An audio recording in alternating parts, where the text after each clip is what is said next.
கொடுத்து அந்த கைலாச மாமலையிலே வடக்கு கோட்ட வாசலுக்கு அந்த நாள் முதலாக காவல் வைத்தார் சிவபெருமான். காவல் வைத்தது ஒரு மாத்திரத்தில் சக்திக்கும் சிவனுக்கும் திரு கல்யாணம் முடிந்தது. அங்கே கணவன் இல்லாத கண்மணி, புருஷன் இல்லாத புத்திரன், மன்னவன் இல்லாத மணிக்குழந்தை, மும்மூர்த்திகள் சுடலை களத்தில் ஆடிய கோலத்தையும் சூழ்ச்சியுமாக சிவசக்தி சிவபெருமானுடைய இடத்திலே குழந்தையாக சிவன் அறியாத மாயம் உண்டா, சக்தி அறியாத மாயம் உண்டா, என் பெருமான் அறியாத மாயம் உண்டா? சிவபெருமான் உரைக்கின்றார். என்ன உரைக்கின்றார்? அம்மா தாயே பார்வதி, குழந்தை வரத்தான வேண்டும்.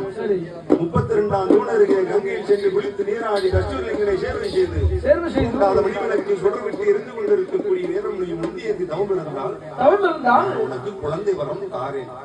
சிவபெருமானுடைய வார்த்தை கேட்டு சக்தி உமையில் என்ன செய்கின்றார் தெரியுமா? அவள் தங்கை